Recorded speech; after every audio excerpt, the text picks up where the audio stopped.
For almost 80 years, Japan has been defined by a really unique promise it made to the world. It was a promise of peace, one that came from the ashes of World War II and was written right into its constitution. Okay, let's really look at this. This is Article 9. This single paragraph has been the absolute bedrock of modern Japan, shaping its whole identity as a pacifist nation. But today, that very foundation is shifting, and it is shifting fast. You see, this was the deal.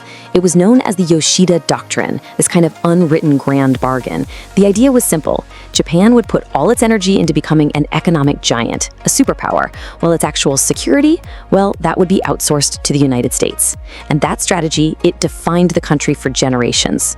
But now, that 80-year-old deal is, for all intents and purposes, dead. And the key person driving this change is Sanae Takaichi, a really prominent nationalist politician who people often compare to Britain's Iron Lady, Margaret Thatcher. She is the face of a powerful movement that's pushing Japan in a totally new direction. And this right here, this really shows you the scale of the shift. We're seeing Japan move from this cautious, economically focused giant that was held back by its own constitution to a nation that is actively trying to revise that constitution, build a real, assertive military, and take decisive action on the world stage. So, who exactly is this leader at the heart of such a historic change? Well, Sanae Takaichi is a political trailblazer. She was a protege of the incredibly influential Shinzo Abe.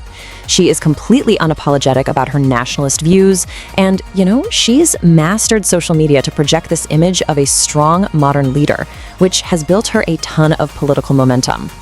Now, of course, Takaichi's rise in Japan's strategic pivot, they didn't just happen in a vacuum, right?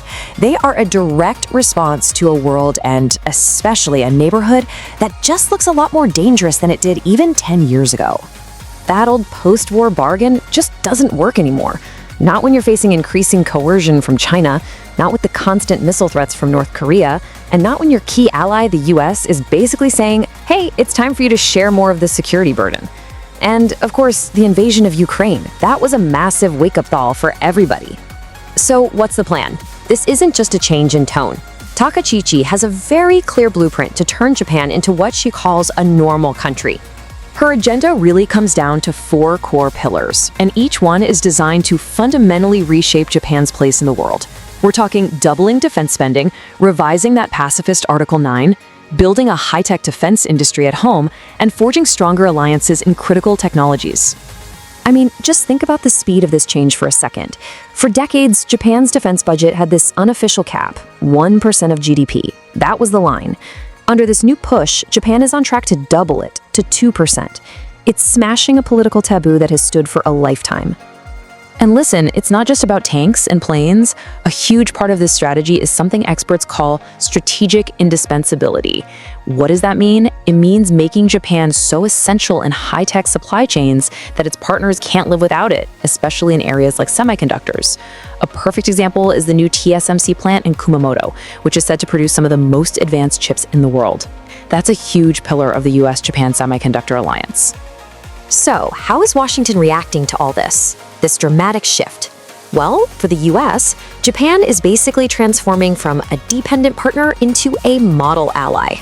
Washington has been crystal clear about its position. They're welcoming a stronger, more capable Japan.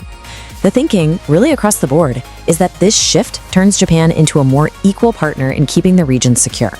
And you have to understand, for the US, this isn't just about Japan's security. It's about reinforcing America's entire strategy across the Indo-Pacific.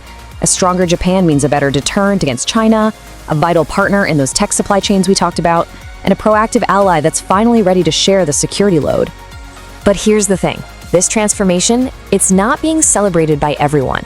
Not by a long shot. In fact, it's creating 2 very, very different visions of what Japan's future should look like, both at home and abroad. And this gets us to the heart of the debate, really. Is this just the responsible evolution of a modern democracy finally becoming a normal nation? Or is this the start of something much more dangerous? Critics, especially in neighboring countries, see this whole agenda as a terrifying revival of the militarism that led to World War II. For instance, China's state-run news agency argues that this is all happening because Japan never fully reckoned with its past, which is now allowing these old nationalist ambitions to bubble up again. But Japan's allies and supporters, like the Australian Strategic Policy Institute, they argue that this is a totally necessary and rational step. From their point of view, a more capable Japan doesn't destabilize the region, it actually reinforces a rules-based order by making it too costly for anyone else to get aggressive. So the takeaway is this: Japan is literally remaking itself right before our eyes. That post-war promise of peace is being completely rewritten. And as this new dawn breaks, the ultimate question is, what will this new, more powerful Japan mean for the stability of the entire region and for all of us?